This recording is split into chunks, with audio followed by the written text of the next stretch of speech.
सबसे पहले तो ये चीज क्लियर होनी चाहिए कि आपके पास जो एग्जाम है वो है क्या। What is the concept of exam. जब एग्जाम का कॉन्सेप्ट पता होगा तो उसके बाद समझ आएगा कि उसमें जो हमें एक अंदरूनी या बैरूनी दबाव होता है जिसको हम प्रेशर या स्ट्रेस कहते हैं। जो अंदरूनी दबाव होता है उसको हम स्ट्रेस कहते हैं, ये अंदर से जनरेट होता है। और जो बाहर से दबाव होता है उसको हम प्रेशर कहते हैं, ये एक्सटर्नली जनरेट होता है। लोग अगर आपसे कोई काम डिमांड कर रहे हैं, एक्सपेक्ट कर रहे हैं, फॉर एग्जांपल मैं आपको कहता हूं कि सडनली अभी मैं पेपर ले रहा हूँ, एग्जाम कंडक्ट कर रहा हूँ, ये एक्सटर्नल प्रेशर है। अगर आपको वो एग्जाम आता होगा, वो टेस्ट आता होगा, तो आप प्रॉपर तरीके से बगैर किसी परेशानी के वो टेस्ट अटेम्प्ट कर लेंगे। और अगर वो नहीं आता होगा तो आपके अंदर एक नए किस्म का स्ट्रेस जनरेट होगा, एक नए किस्म का डर जनरेट होगा, जिसकी वजह से आप उस एग्जाम को या तो अच्छा भी कर सकते हैं, डिपेंड करता है आपकी तैयारी पे, या बुरा करेंगे, ज्यादा चांसेस है बुरा करते हैं। तो पहले तो ये पता होना चाहिए कि एग्जाम होता क्या है, उसका कॉन्सेप्ट क्या है। एग्जाम का कॉन्सेप्ट सिंपल सा है कि बेटा आपको एक चीज दी जिसको आपने सॉल्व करके उसको प्रोवाइड करना है जिसने आपको कुछ पढ़ाया है। फॉर एग्जाम्पल आप एज ए स्टूडेंट अगर एग्जाम दे रहे हैं तो आपके टीचर ने आपको जो भी पढ़ाया वो आप उन्हें सोल्यूशन करके या जैसे भी प्रोवाइड करेंगे, वो उसको चेक करेंगे। ये है बेसिक डेफिनेशन आपके बेसिक कॉन्सेप्ट ऑफ एग्जाम। तो एग्जाम क्या हुआ? एक कागज का टुकड़ा जिसमें कुछ पूछा गया, उसका आपने जवाब दिया, सही या गलत जैसा भी। उस जवाब को देखते हुए आपको बताया कि आपकी ग्रेडिंग हो गई कि आपके आउट ऑफ 20 या आउट ऑफ 100 ये मार्क्स आ गए। अब दिमाग में खुद आपने एक परसेप्शन जनरेट कर लिया कि अगर 20 से let suppose out of 20 10 marks आ रहे हैं तो बुरा है, लेस देन 10 आ रहे हैं तो बहुत ही बुरा है, 15 आ रहे हैं एवरेज है, अब 15 आ रहे हैं तो बेहतर है, या 100 में से ले लें, 100 में आपके अब 50 आ रहे हैं तो ठीक है, एवरेज है, बहुत ही अवामी ग्रेड है, या आपके अब 80 आ रहे हैं आउट ऑफ 100 तो ठीक है, और अब 90 या 95 आ रहे हैं तो एक्सलेंट है, बहुत अच्छा काम कर रहे हैं। ये आपने अपने दिमाग में खुद एक ग्रेडिंग की हुई है। अब एग्जाम के ऊपर बात करते हैं। एग्जाम आपका क्यों कंडक्ट किया जाता है? ताकि फिल्ट्रेशन हो। पानी अगर आपके घर में गंदा आ जाए और आपके पास कोई और सोर्स ना हो पानी अभी लेने का, आपको बहुत प्यास लगी हो या आपको उससे कोई काम करना है, तो आप क्या करते हैं, उसको छानते हैं। अगर आपको पीना है, कुछ घरों में ऐसा भी होता है पानी पहले बॉईल किया जाता है, फिर उसको छाना जाता है, फिल्टर किया जाता है, और फिर उसके बाद पीने के लिए इस्तेमाल किया जाता है। तो आपके पास भी अगर एग्जाम, ये जो एग्जाम जैसी चीज है, ये एक सिस्टम बना के दिया, इसीलिए दिया कि आप उससे फिल्टर आउट होते हैं। अब जो फिल्ट्रेशन है वो डिपेंड करती है कि आप फिल्टर किस बेसिस पे हो रहे हैं। अब अगर आपको आगे यूनिवर्सिटी में जाना है, कॉलेज में जाना है, या कहीं पे भी आपने किसी भी चीज का एग्जाम देना है, लेट सपोज आप कॉलेज में या यूनिवर्सिटी में जा रहे हैं, अब उसके लिए एग्जाम क्यों रखा जाता है? ताकि जितने भी हजारों की तादाद में बच्चे हैं उनमें चंद सौ या चंद हजार बच्चे उधर उस जगह पर बैठ सकें। फॉर एग्जाम्पल इस क्लास के अंदर अगर मैं कहता हूँ 60 स्टूडेंट्स की कैपेसिटी है और 60 पूरे भर जाते हैं, और अभी मजीद 100 और लोग पीछे खड़े हुए हैं लाइन में, तो मैं क्या करूंगा, सबका टेस्ट लूंगा और टॉप 60 को अपनी क्लास में बिठा दूंगा। बकिया रिमेनिंग जितने भी हैं उनको मैं क्लास से बाहर या कोचिंग से बाहर, जाहिर है मैं एंटरटेन नहीं कर सकता। तो जो टॉप के लोग होते हैं हमेशा उनकी जरूरत होती है। दुनिया का ये सिस्टम इंसानों ने कहे बनाया है या जैसे भी, जो टॉप के लोग हैं वो ही आगे सबको लीड कर रहे होते हैं। तो आपके पास जितने भी लोग हैं जो जिस भी पोजीशन पे बैठे हुए हैं, उन्होंने एग्जाम दिया होता है। एग्जाम देने का मतलब चाहे वो किसी भी डोमेन में दिया हो, एग्जाम देने का मतलब वो उस प्रेशर को हैंडल कर चुके होते हैं जिस प्रेशर से अभी आप घबरा रहे हैं।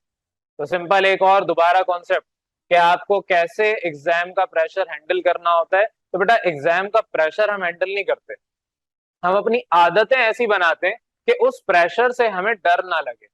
प्रेशर एग्जिस्ट करता है, सबसे पहला पॉइंट आपको अपने पास ये नोट कर लेना चाहिए कि आपको सबसे पहले एक्सेप्ट करना है कि आपके पास जो प्रेशर है वो एग्जिस्ट करता है। अपने पास कॉपी पेन वगैरह लेके लिखना शुरू कर दें। ये वो बातें जो कि आपको बाद में याद नहीं रहेंगी, ये आपको पता होनी चाहिए। जब भी आपको एग्जाम के ड्यूरेशन में ऐसी प्रॉब्लम हो, अब यहाँ तो फायदा आपको है कि आप हर एक तरह से हर रोज ही या वीकली टेस्ट दे रहे होते हैं। आपको एक्सेप्ट करना है कि ये आपके पास प्रेशर एग्जिस्ट करता है। अब प्रेशर एग्जिस्ट करता है, हर किसी के साथ ये प्रॉब्लम होती है, मैंने रिसेंटली अपना कल परसों पेपर दिया है, तो बिल्कुल एग्जिस्ट करता है।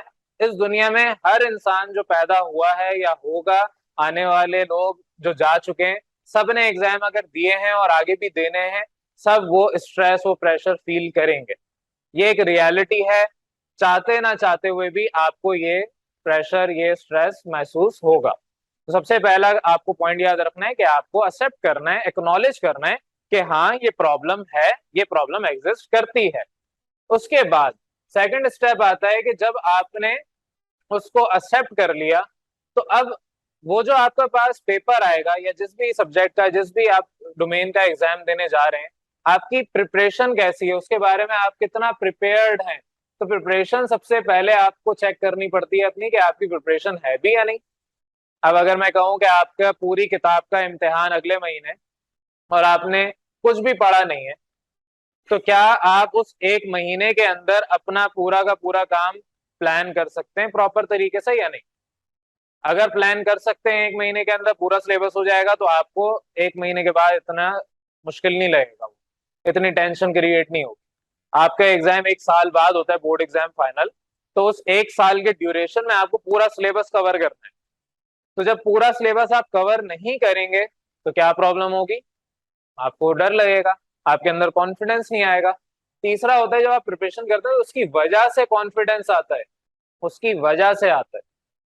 अगर मैं कहूँ कॉन्फिडेंस लेके आए कि आपने पेपर की तैयारी की भी है, बहुत अच्छा है, बहुत आपको आता है सब कुछ, मैं आपको बहुत मोटिवेट कर दूं, पंप कर दूं कि आप जाएंगे और बस मैदान जंग में जाके लड़ना शुरू कर देंगे और जंग जीत के आ जाएंगे, ऐसा कुछ नहीं होता।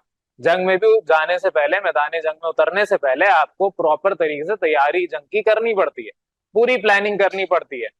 अगर किसी जगह पर फॉर एग्जाम्पल आज होता है कि सब पे जिहाद या जंग तारी हो गई है, फर्ज हो गई है जिहाद करना, वैसे ही आपके दीन का हिस्सा है इस्लाम का, तो अगर फर्ज हो जाता है सब पे, तो हम लोगों को कुछ नहीं आता।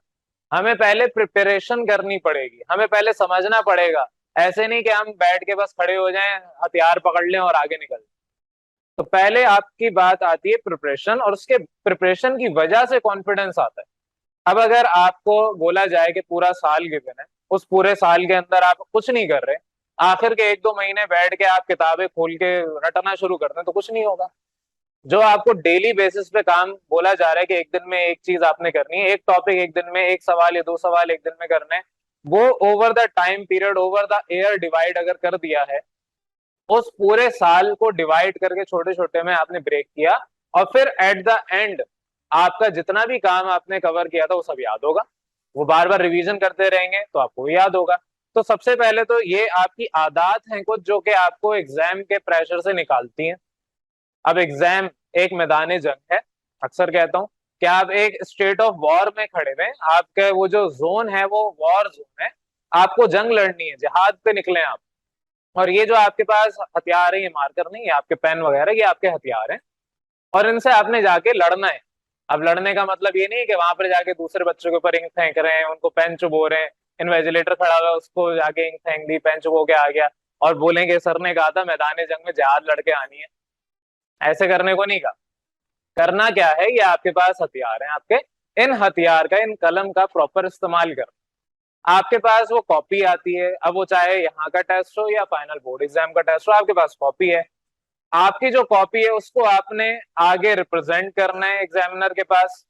तो अब आपके पास जो मैदान जंग में आप बैठे हुए हैं, उसके अंदर आपके पास ये हथियार हैं, इस हथियार को प्रॉपर इस्तेमाल करना है। आपके पास एग्जाम में इतना टाइम नहीं होता, पूरे साल की प्रिपरेशन उस 3 घंटे के एग्जाम में, या जितने भी घंटे का एग्जाम है उसमें आपने दिखाना है, शो करना है कि आप कितना वेल प्रिपेयर्ड हैं। एक अगर क्रिकेटर है, वो बैठ के प्रैक्टिस करता रहे, खूब छक्के मारे, पूरी रात भर जाके प्रैक्टिस किए जा रहे हैं, रात भर जाके उसने प्रैक्टिस इतनी कर ली कि सुबह उसकी एनर्जी लेवल खत्म हो गया, एनर्जी नहीं बची। अब सुबह उसका एग्जाम है या सुबह उसका फाइनल मैच है, वो फाइनल मैच में जाके क्या करेगा, पहली बॉल में आउट होके आ जाएगा, एनर्जी नहीं है। तो आपको सबसे पहले अपने एक लाइफ स्टाइल, यहाँ से समझ आता है, एक लाइफ स्टाइल भी प्रॉपर मेंटेन करना है। लाइफ स्टाइल कैसे मेंटेन होगा? आपको एक डिसिप्लिन वे में अपनी जिंदगी गुजारनी पड़ेगी, तो आपको डिसिप्लिन होना पड़ेगा। चौथा पॉइंट आपका डिसिप्लिन, तो डिसिप्लिन होना पड़ेगा। डिसिप्लिन का मतलब क्या है कि आपके पास एक रूटीन हो। रूटीन का मतलब क्या है कि आपने सुबह अगर स्कूल कॉलेज या जो भी आपके है उधर जाना है, तो सुबह उसका एक टाइम फिक्स है, रात को सोने का टाइम एक फिक्स है। सोने के लिए भी आपको 6 से 7 घंटे चाहिए लाजमी, इससे ना तो कम ना इससे ज्यादा। आपको अपने जिंदगी से, जब तक आप पढ़ रहे हैं, अपनी जिंदगी से entertainment as a mobile as a source of entertainment आपको निकालना पड़ेगा। अब मोबाइल फोन्स हो, लैपटॉप, कंप्यूटर, कुछ भी हो, अगर वो गैजेट्स आप एज अ एंटरटेनमेंट के लिए इस्तेमाल कर रहे हैं, उसको जिंदगी से निकाल दें। अब आपने पूछा है कि एग्जाम के प्रेशर को कैसे हैंडल करें, तो बेटा उसका एक ही तरीका है, जो मैं बता रहा हूँ उस पर अमल करके देख लें। अमल करके एक दफा देखेंगे, आपका एग्जाम के वक्त बैठ के ये जो प्रॉब्लम आती है कि हम बैठे होते हैं सब भूल जाते हैं, बैठे होते हैं कुछ याद होता भी है, घर पे प्रैक्टिस भी की होती है, जब सामने क्वेश्चन पेपर आता है कुछ समझ ही नहीं आता क्या करें, टाइम मैनेज ही नहीं हो पाता, और भी जो आपकी प्रॉब्लम्स है वो सारे, उसका एक ही सोल्यूशन है। एक तो ये बात है कि मैं आपको ऊपर ऊपर से बता दूं कि आपका टाइम मैनेज नहीं हो रहा, आप हर क्वेश्चन को टाइम वाइज डिवाइड कर लें, शॉर्ट को 5 मिनट में, लॉन्ग को 10 मिनट में, तो आपका टाइम मैनेजमेंट हो जाएगा। ये ऊपर ऊपर से मैंने आपको उसका सोल्यूशन बता दिया। एक है कि हम उसकी जड़ तक, उसकी रूट कॉज तक जाएं और उसको जड़ से उखाड़ के निकाल दें ताकि वो कभी प्रॉब्लम बने ही ना। और जड़ से उखाड़ने का सोल्यूशन जो है वो ये है कि सबसे पहले आपकी लाइफ डिसिप्लिन होनी चाहिए, आपकी जो रूटीन है वो प्रॉपर होनी चाहिए। आपको पता हो कि आपके सोने का टाइम अगर है तो उसी पे सोना है, चाहे पूरा आपका खानदान आपको लेके कहीं निकल जाए, आपको पता है कि आपने अपने घर पे इस वक्त सोना है तो कहीं पे भी दुनिया के कोने पे होंगे उसी वक्त सोना है। और सोने का टाइम जब फिक्स होगा तो पढ़ने का टाइम भी फिक्स होना चाहिए, खाने का टाइम भी फिक्स होना चाहिए। अब इसका मतलब ये नहीं कि आपके पास खाने का टाइम अगर दोपहर के 2 बजे, तो दोपहर के 2:05 हो गए, अम्मी को बोला आपने 5 मिनट जाया करा दिए, बस अब मैं और खाना नहीं खा रहा, या जल्दी खाना क्यों लगा दिया, मैं नहीं खाऊंगा। फ्लेक्सिबल रहना है, लेकिन 2 बजे का मतलब 2 बजे के आसपास है, ये नहीं 4 बजे बैठ के खाना खा रहे हो। रात का खाना अगर आपको 9-10 बजे के दरमियान खाना है तो ऐसे नहीं रात के 1-2 बजे खाना खा रहे हो। एक प्रॉपर रूटीन होनी चाहिए। जब आपकी लाइफ डिसिप्लिन्ड होगी तो ऑटोमेटिकली आपका दिमाग एक स्ट्रक्चर्ड वे में काम करना और सोचने की सलाहियत रखेगा। स्ट्रक्चर्ड वे में जब तक आपने दिमाग को नहीं ट्रेन करेंगे, आप किसी चीज को मैनेज ही नहीं कर सकते। अब चाहे वो एग्जाम का प्रेशर हो या दुनिया का किसी भी सिस्टम से रिलेटेड कोई भी ताल्लुक कोई भी चीज का हो, आपकी लाइफ प्रॉपर डिसिप्लिन और स्ट्रक्चर्ड वे में होनी चाहिए। अब कुछ पॉइंट्स हैं कि आपके पास, एक तो मैंने बता दिया कि आपके जो पढ़ना है, एग्जाम है, वो डायरेक्ट रिलेटेड है जो आपने पढ़ना है। जो आपने पढ़ना है उसके लिए एक टाइम फ्रेम मिलता है, उस टाइम फ्रेम में उसको पढ़ना है। ऐसा नहीं है कि आपको मैंने कहा कि ये आपकी सिलेबस की बुक्स हैं, ये आपके पास, बस पढ़ लें कभी भी आपका एग्जाम हो जाएगा, और पता चले कि 2 महीने बाद एग्जाम वैसे ही ले लिया, आप बैठे हुए थे आराम से कि अभी बताएंगे, अनाउंस होगा, और फिर उसके बाद ऐसे बहुत सारे बच्चे यहाँ पर आते हैं, पेरेंट्स बोलते हैं अभी तो रिजल्ट भी नहीं आया, क्लासेस आपने शुरू कर दी, लेट एडमिशन वाले सारे यही कहते हैं अभी तक तो रिजल्ट ही नहीं आया। तो रिजल्ट का थोड़ी इंतजार करेंगे, जब रिजल्ट आएगा उसके 3-4 महीने बाद तो बोर्ड एग्जाम हो जाएगा, तो 3-4 महीने में आप पूरे साल भर का काम करेंगे। तो पहले आपको अपना पूरा सिलेबस जो आपने पढ़ना है उसको डिवाइड करना है सेगमेंट्स में। वो आपके इदारे आपके लिए कर देते हैं, उसके लिए आपको ज्यादा फिक्र नहीं करनी। आपको फिक्र क्या करनी है, जो पढ़ने का एक पूरा साइकिल सिखाया हुआ साइकिल आपके पास, क्या मैंने बताया था, सबसे पहले आती है लर्निंग, जो आपने सीखा है क्लास के अंदर या जैसे भी जहां से भी, सबसे पहले लर्निंग सीखना। उसके बाद मेमोराइजेशन। अब मेमोराइजेशन मतलब ये नहीं कि आपको जो सिखाया गया उसको वहीं से रट लें। मेमोराइजेशन का मतलब क्या है कि आपने घर पे जाके जो सीखा क्लास के अंदर उसको खोला, अपने नोट्स और किताब, ये 2 चीजें, और तीसरा आपके क्लास का रजिस्टर, ये 3 चीजें खुली हुई हो, और 2-3 और रेफरेंस बुक या नोट्स किसी और इदारे के आपने खोल रखे हो। ये 5-6 डिफरेंट जगहों से आपने बैठ के जब सब पढ़ना शुरू करना है, फिर उसके बाद आप अपने नोट्स बनाते हैं। अब अगर मैं कहता हूं कि दिन में एक टॉपिक आपको पढ़ाया जा रहा है, उस एक टॉपिक के आपने नोट्स बनाने, मैथ्स के अलावा, मैथ तो सोल्यूशन वही करना है, लेकिन बाकी सारे सब्जेक्ट में तो आपके पास नोट्स डिफरेंट भी हो सकते हैं, डिफरेंट वर्डिंग हो सकती है। एक टॉपिक है, ज्यादा से ज्यादा 2 टॉपिक हो गए, अपने नोट्स बनाने उसी सेम डे। तो एक आदत आपके अंदर होनी चाहिए आज का काम आज करने की। अब यहाँ पर अगर मैं एक लिस्ट बनाऊं, ये तो आपको करना है, जो नहीं करना, सबसे पहले आपको प्रोक्रेस्टिनेशन नहीं करनी। प्रोक्रेस्टिनेशन हम कहते हैं आज का काम आज ना करने वाली आदत, कल पे टालने वाली आदत। कोई बात नहीं, एक टॉपिक ही तो है, मुझे आता है बहुत अच्छे से, अगर अभी बोलेंगे मैं अभी लिख के बता दूंगा या बता दूंगी, मैं तो बहुत अच्छा, मुझे वो समझ आ गया। ठीक है, आपको समझ आ गया, आप नोट्स नहीं बना रहे, उसके पढ़ नहीं रहे, अपने लेक्चर नहीं बना रहे, 2 दिन गुजर जाएंगे, आपका ये एटीट्यूड अब बन गया। अब ये एटीट्यूड प्रॉब्लम है, या आपकी एजुकेशनल प्रॉब्लम नहीं है, ये एटीट्यूड प्रॉब्लम। आप आज का काम हमेशा टालते रहेंगे। आज का काम नहीं करेंगे, कल वो काम एडअप हो जाएगा, परसों का काम और एडअप होगा, हफ्ते भर का काम एडअप होगा। जब पूरे हफ्ते का काम खोल के बैठेंगे तो बोलेंगे तो इतना ज्यादा काम है, मुझसे तो होगा ही नहीं। और जब इतना ज्यादा काम है फिर हम क्या करते हैं, शॉर्टकट्स तलाश करते हैं। जब हमें पता हो एक लंबा रास्ता है और वहीं पे एक छोटा सा रास्ता है, छोटे से रास्ते से गुजरेंगे तब भी वो काम हो जाएगा फॉर द टाइम बिंग, जिसको हम जुगाड़ भी कहते हैं। आप जुगाड़ वाला काम कर लेते हैं, लेकिन actual the path of success किसी भी चीज से रिलेटेड हो, किसी भी फील्ड से रिलेटेड हो, the actual path is always hard and the longest. हमेशा वो सबसे बड़ा होता है और वो मुश्किल होता है। और मुश्किल कब तक होता है, जब तक वो चीज आपको आ ना जाए। इस वक्त अगर आप सबको 2 का टेबल आता है, आप सबको 10 का टेबल आता है, लेकिन एक वक्त था जब आप छोटे हुआ करते थे और आपको ये सब नहीं आता था। एक वक्त था जब आप अपने पेरेंट्स से पूछिएगा कि आपको पीछे पढ़ पढ़ के 2 का टेबल याद करवाया था। लेकिन अब वो वक्त खत्म, क्योंकि आपने वो सब चीजें कर ली, गुजर गए। और जब वो चीजें हो गई हैं तो उसके बाद अब वो चीज आसान लगती है।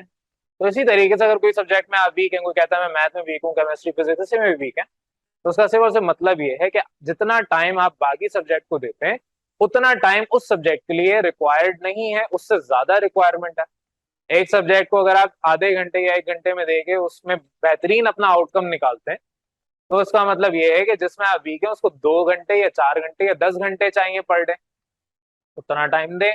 नहीं है तो बेटा आपके पास इस वक्त इस उम्र में और है ही क्या। आपको बैठ के थोड़ी कोई और काम करना है कि आपके पास करोड़ों रुपए की मोबाइल के अंदर डील्स चल रही हैं, क्या आप बैठे हुए लगे हुए घंटों घंटों मोबाइल के अंदर लगे रहेंगे उस पर? क्या आपके तो पैसे बन रहे हैं, आपने छोड़ दिया तो आप तो बेरोजगार हो जाएंगे, घर वाले सड़क पे आ जाएंगे। अगर आपने मोबाइल नहीं किया, आप तो पूरे घर को संभाल रहे, पूरे घर की रिस्पॉन्सिबिलिटी है। बाहर फजूल सड़क पे खड़े हुए, आपको तो इतनी बड़ी जिम्मेदारी दी है पाकिस्तान की फौज ने या सिंध की पुलिस ने, आपको एक पूरा एक मकाम दिया है कि सड़क पे खड़े होके हर एक इंसान की डाटा एंट्री अपने दिमाग में करनी है। कौन सा इंसान कहाँ से आया, कहाँ से जा रहा है, कब आ रहा है, कब जा रहा है, किसी ने कौन से कपड़े पहने हैं, आज कौन कैसा देख रहा है, सब आपको पता होना चाहिए। इतनी बड़ी जिम्मेदारी आपके ऊपर रखी है अगर, तो इसका मतलब ये है कि आप पढ़ाई पे तो और तवज्जो दे ही नहीं सकते। लेकिन ऐसा अगर नहीं है तो आपके पास दिन भर में और है क्या सिवाय पढ़ाई के अलावा? ना तो आपके पेरेंट्स ने इस वक्त किसी को कहा होगा कि जाएं घर के लिए कुछ कमा के लेके आए। घर के हालात ऐसे नहीं है कि आप थोड़ा सा कमाएं, ऐसे बहुत सारे बच्चे हैं जो इस वक्त काम कर रहे हैं। ऐसे बहुत सारे लोग हैं जो काम करते हैं साथ साथ पढ़ाई भी कर रहे हैं। तो उनके ऊपर सर पे जिम्मेदारी ज्यादा है, जिस वजह से वो ज्यादा मेहनत करते हैं, फाइनेंशियल सपोर्ट भी करते हैं और एजुकेशनली अपने आप को स्ट्रांग भी करते हैं। लेकिन अगर आप पे ऐसी जिम्मेदारी नहीं है, आपके पेरेंट्स ने नहीं कहा कि चलें, अब आपने आपके अब्बू ने कहा कि चलो मेरे साथ ऑफिस चलना है या इधर दुकान पे जाएं वहां पे काम सीखें, ये करें वो करें, ऐसा कुछ नहीं कहा। सिर्फ कहा है कि ये आपकी एक रिस्पॉन्सिबिलिटी है कि अच्छा पढ़ के देना है।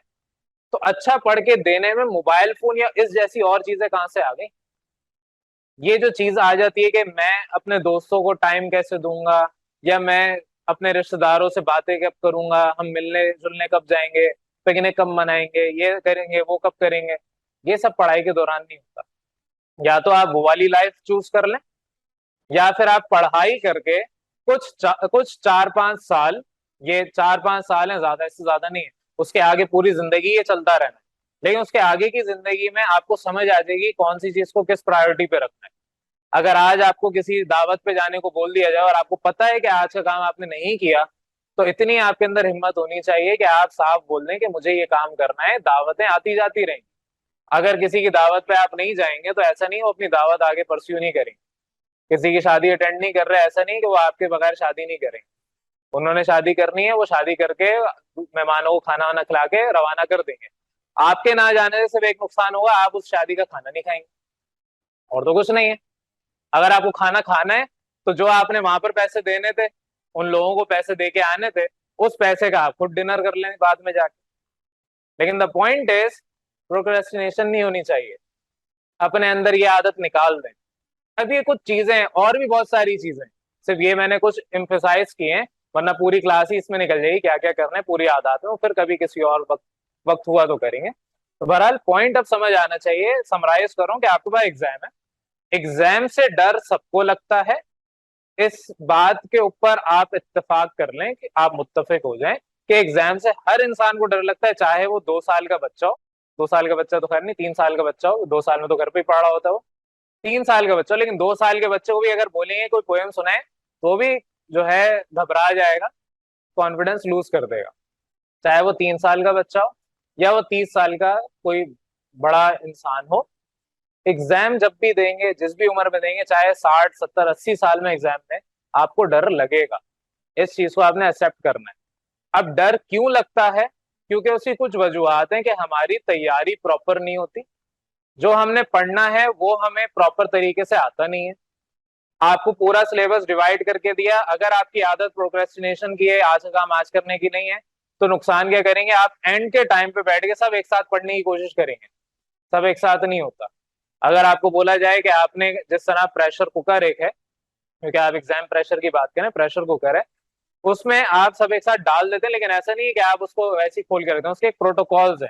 तो आपने जो भी डालना है, फिर उसका जो कैप है वो प्रॉपर आपने उसके हैंडल से बंद करना है, फिर उसके बाद अगर आपने उसको जब टाइम पूरा हो जाएगा तो उसका प्रेशर रिलीज करना है, रिलीज करने के बाद आप उसका कैप ओपन कर सकते हैं। उसके प्रोटोकॉल्स है, अगर प्रोटोकॉल्स फॉलो नहीं करेंगे क्या होगा? किचन में एक धमाका होगा, पूरा किचन, सारी दीवारें आपका खाना खाएंगे। तो आपके पास जो प्रोटोकॉल जिस तरीके से हर चीज के हैं, तो उसी तरीके से आपके पास प्रोटोकॉल पढ़ाई के भी हैं। पढ़ने का भी तरीका है, वो तरीका भी मैंने बता दिया, 5 तरीकों से होता है। मेमोराइजेशन है, फिर रिवीजन है, फिर उसके बाद आपके प्रैक्टिस है, प्रैक्टिस के बाद टेस्ट या असेसमेंट है। वो पूरा एक प्रोसीजर है। अगर डेली बेसिस पे नहीं पढ़ेंगे तो एंड में क्या होगा? जब टेस्ट होगा ऑब्वियसली भूलेंगे। आप एक दफा किसी इंसान से मिलते हैं, आपको उसका नाम याद नहीं रहता। पहली दफा मिलने में कितने लोगों से डेली बेसिस में मिलता हूँ, सबके नाम याद नहीं रहते। उस इंसान को बार बार मिलना पड़ेगा, बार बार मैं उसका नाम रिकॉल करूंगा, तो जाके मुझे काफी हद तक याद रहेगा। इस क्लास में मेजोरिटी स्टूडेंट्स ऐसे हैं, मेजोरिटी के तकरीबन सारे ही ऐसे हैं, किसी के नाम नहीं याद मुझे। ऑल दो मैं सबको देखता हूँ, लेकिन मैं सबसे नाम नहीं पूछता, और मुझे लिटरली कोई फर्क नहीं पड़ता। नाम किसके याद रहेंगे? जो या तो कोई बहुत ही अच्छा काम करेगा या कोई बहुत ही बुरा काम करेगा। एक्सट्रीम में जाके जो भी इंसान कुछ करता है वो याद रह जाता है, या तो अच्छे इमेज बना के या बुरी इमेज बना के। वरना मुझे कोई फर्क नहीं पड़ रहा है इस क्लास में कौन पढ़ रहा है, क्या कर रहा है, किसी का नाम नहीं याद मुझे। और ना ही मैं चाहूंगा याद करना, क्योंकि हजारों की तादाद में इस दिमाग में नाम फीड है, जो जब मिलेगा तो उसका नाम उस वक्त रिकॉल हो जाता है। तो इसी तरीके से आपकी पढ़ाई है, जब तक आप उसको बार बार कंटिन्यूसली रिवाइज नहीं करेंगे आपको रिकॉल नहीं होगी। और जब आप उसको एग्जाम में बैठेंगे, फोर्स करेंगे, एक बच्चे को फोर्स करें खाने के लिए, वो कभी नहीं खाएगा। मैं आपको फोर्स करूं पढ़ने के लिए, आप कभी नहीं पढ़ेंगे। मैं पीछे आपके डंडा लेके शुरू हो जाऊं, नहीं पढ़ेंगे तो मैं 2 डंडे लगाऊंगा, आप तब भी नहीं पढ़ेंगे। जब तक आपके अंदर से ये बात नहीं आएगी कि मुझे पढ़ना है, तब तक आप नहीं पढ़ेंगे। तो इसी वजह से आपको डेली बेसिस पे जो काम दिया है वो अगर आप खुद से करेंगे, तो ही आप उसको आगे चल के एग्जाम के वक्त नहीं भूलेंगे, वरना ये प्रॉब्लम आती है। तो अपनी प्रिपरेशन प्रॉपर करनी है। आपकी एक दफा प्रिपरेशन प्रॉपर हो गई तो उसके बाद आपके अंदर ऑटोमेटिकली कॉन्फिडेंस आ जाता है। कॉन्फिडेंस जब ऑटोमेटिकली आता है, आपको पता होता है कि एग्जाम मेरे पास होना है, लेट सपोज केमिस्ट्री का पेपर होना है। केमिस्ट्री में ये पिछले 10 20 साल में आए हुए सवालात हैं, ये पॉसिबल क्वेश्चन है, सिलेबस तो वही है। ऐसा तो नहीं है आसमान से कोई नई किताब उतरेगी केमिस्ट्री की और आपको वो पढ़नी पड़ जाएगी, या कोई अलग ही जगह से आपका सिलेबस डिजाइन होगा और आपके पास वो क्वेश्चन आ जाएगा। जो सिलेबस पूरे साल पढ़ा है उसी में से आएगा। हाँ, जो आज तक सवाल नहीं पूछा गया वो पूछा जा सकता है, लेकिन पूछा जो जाएगा वो भी सिलेबस में से ही पूछा जाएगा। तो जो आपने पढ़ना है वो सिलेबस का ही पढ़ना है। अगर आपको आता है, आपने पूरा सिलेबस पढ़ लिया, आपने उसके टेस्ट दे दिए, मल्टीपल टाइम्स टेस्ट दे दिए, बार बार उसकी रिवीजन कर ली, और डिफरेंट तरीके से 5 6 पेपर सॉल्व कर लिए, सब कुछ कर लिया, अब उसके बावजूद अगर आप एग्जाम में घबरा रहे हैं तो बेटा आप पागल हैं, लिटरली आप पागल हैं। क्योंकि आपके पास एग्जाम जो आना है वो उसी में से आने जो आप बार बार दे चुके हैं, कहीं और से तो आना नहीं है, कोई नया सवाल तो बनना नहीं है। ऐसा तो है नहीं केमिस्ट्री के टेस्ट में आपके फिजिक्स का क्वेश्चन आ जाए। तो आपके जो क्वेश्चंस हैं वो सारे उसी में से आने, प्रिपरेशन है, अपने ऊपर कॉन्फिडेंस खुद ही आएगा। और जब कॉन्फिडेंस आ जाता है तो कॉन्फिडेंस बरकरार रखने के लिए डिसिप्लिन की जरूरत है। वो कॉन्फिडेंस कैसे बरकरार मेंटेन रहेगा, उसके लिए आपको अपनी लाइफ डिसिप्लिन करनी है। और डिसिप्लिन के अंदर मैंने जो आपको बताया बेटा, हर चीज तरतीब में होनी चाहिए। सिर्फ पढ़ना ही नहीं, चलना भी डिसिप्लिन वे में होना चाहिए। पानी पीना है तो डेली आपको कितने ग्लास पानी पीना है वो आपके एक प्रॉपर आपको पता हो। ये नहीं कि जब प्यास लगी पी लेंगे, पता हो कि 8 गिलास मिनिमम पानी पीना है, which is equivalent to I guess 2 litres. 2 litre के बराबर आपके नॉर्मल स्टैंडर्ड ग्लास का साइज होता है, मतलब 250 ग्राम होता है। तो आपके पास ये 8 गिलास पीने हैं। अब वो आपके किस वक्त कितना पीना है, क्या करना है, वो पता होना चाहिए। आप डिहाइड्रेटेड रहेंगे, आपका दिमाग काम नहीं करेगा। आप भूखे रहेंगे, काम नहीं करेगा। सोने से पहले आपको 4-5 घंटे पहले खाना बंद करना है। हमारे पाकिस्तान में ये प्रॉब्लम है, खाना खाते ही सोने की आदत है सबको। खाना खाया, बस बिस्तर पे जाके लेट गए। कम से कम 4 घंटे पहले आपको सोने से पहले खाना खाना है, और 4 घंटे तक कुछ नहीं खाना। और सोने से भी पहले 3-4 घंटे पहले आपको कोई स्क्रीन के सामने नहीं आना। टीवी हो, कंप्यूटर हो, मोबाइल हो, कुछ हो, ये आना ही नहीं है। ये सब डिसिप्लिन में आता है। और जब तक आप डिसिप्लिन नहीं होंगे तो आप हमेशा प्रोक्रेस्टिनेशन करते रहेंगे। आप हमेशा आज का काम कल पे टालते रहेंगे। और सबसे एक प्रॉब्लम, 99% लोग, चल 98 पे ले जाते हैं, 2% मार्जिन दे देते हैं, 98% लोग डिसिप्लिन मेंटेन नहीं कर पाते। मैं नहीं कर पाता, मेरा ही पहला असूल है। मैं ही कहता हूँ डिसिप्लिन होना चाहिए, मैं ही नहीं कर पाता। तो लाजमी थोड़ी है कि जो आपके डिसिप्लिन है उस पर आप हमेशा फुल 100% खड़े खड़े रहें। कोई भी चीज 0% या 100% नहीं होती, उसके बीच में कहीं आपको रहना होता है।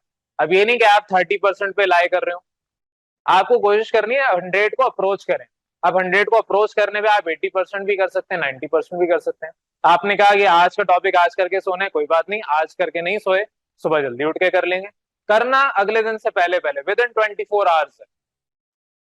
ये आदात हैं, जब तक ये आदात आप नहीं बनाते, एग्जाम में आप कभी भी कॉन्फिडेंट हो ही नहीं सकते।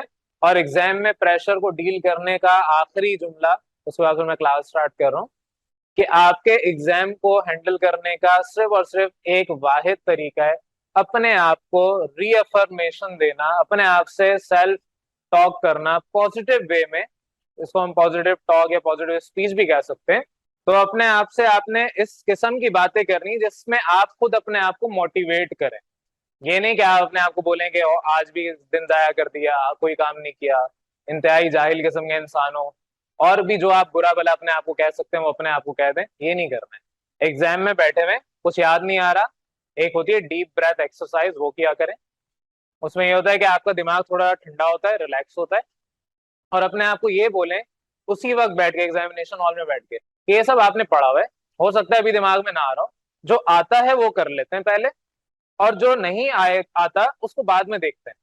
जब आप वो क्वेश्चन जो नहीं आता उसको बाद में देखने का वादा कर लेते हैं अपने आप से, और जो आता है वो करने बैठते हैं, तो जो नहीं आता वो ऑटोमेटिकली दिमाग में आना शुरू कर देता है, जब आपने प्रॉपर तरीके से पढ़ रखा हो।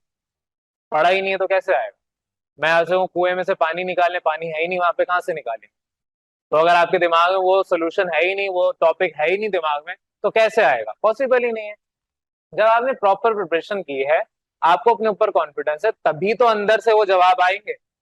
और अगर आपको आता ही नहीं है वो टॉपिक, तो कैसे आएंगे, एक लॉजिकल बात है।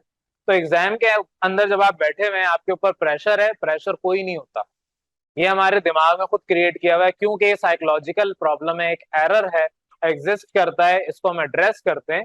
तो हमें सिर्फ एक चीज देखनी होती है कि जो हमारे पास एग्जाम में क्वेश्चन आया है, उसकी हमने एज इट इज क्वेश्चन की तैयारी नहीं की, लेकिन उस टॉपिक की तैयारी हमने की हुई है। उस टॉपिक की तैयारी जब तक हमने की हुई है, तो हम उसका आंसर खुद से दे सकते हैं।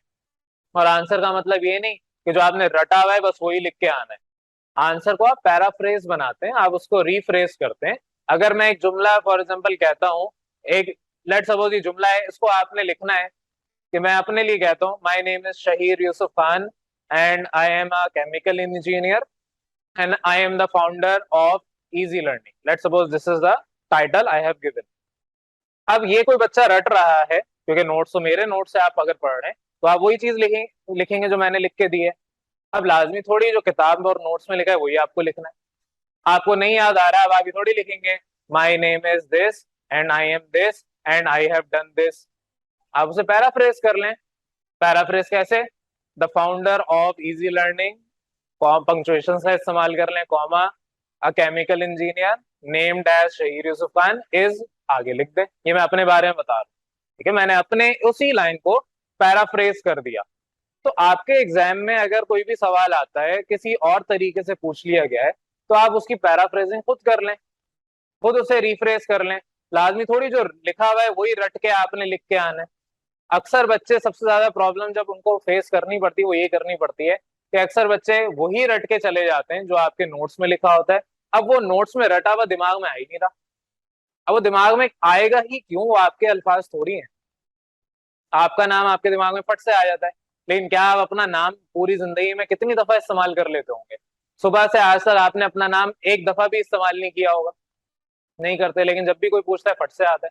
कोई आपको कॉल करता है फौरन उसकी तरफ अटेंशन हो जाती है, फौरन उसकी तरफ देखते हैं, लेकिन आप अपना नाम खुद तो इस्तेमाल नहीं करते। जो चीज आपकी है वो आपको फौरन से याद भी हो जाएगी और आपको लॉन्ग टर्म याद रहेगी। तो अपने जुमले खुद बना लें। इसीलिए कहा जाता है कि अपने नोट्स खुद बना लें, ताकि वो आप याद करें तो आपको याद रहे। लिखे हुए अपने हाथ से ज्यादा जल्दी याद हो जाता है। तो एग्जाम में जो प्रेशर है उसको हैंडल करने के ये कुछ चीजें हैं। एग्जाम के प्रेशर को खुद हैंडल नहीं किया जा सकता।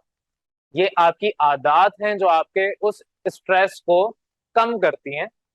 और फाइनल एंड मोमेंट पे जब आपने ये सब कर रखा होता है, तो एंड मोमेंट में आप सिर्फ अपने आप को रीअफर्मेशन देते हैं, अपने आप से सेल्फ टॉक या पॉजिटिव टॉक करते हैं कि आपको ये चीज आती है।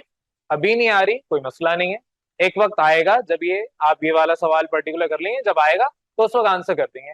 और अपने आप को एक रीअफर्मेशन दें कि अगर नहीं भी आता तो इसका मतलब ये नहीं कि आप इधर उधर पूछ के करके आएंगे, क्योंकि पूछने में और टेंशन होती है, पकड़े गए तो क्या होगा, उसने नहीं बताया या टीचर ने देख लिया तो क्या होगा। नहीं, आपको आता है, नहीं आता कोई बात नहीं, कम नंबर लेके इज्जत के साथ बाहर निकलेंगे और अगली दफा और मेहनत करेंगे। और फाइनल अपने आप को चैलेंज करना होता है कि फाइनल जो टेस्ट होता है, फाइनल एग्जाम होता है, बोर्ड एग्जाम होता है, उस वक्त तक ये सारी गलतियां आप नहीं करेंगे। जो भी आपसे गलतियां हो रही हैं, आपको नहीं याद आ रहा कुछ भी, बोर्ड एग्जाम में कोई गलती नहीं करेंगे। और जब आप इस तरीके से अपने दिमाग के साथ अपने आप से बातें करते हैं, तो आपको फाइनल एग्जाम में बैठ के कोई प्रेशर नहीं होता।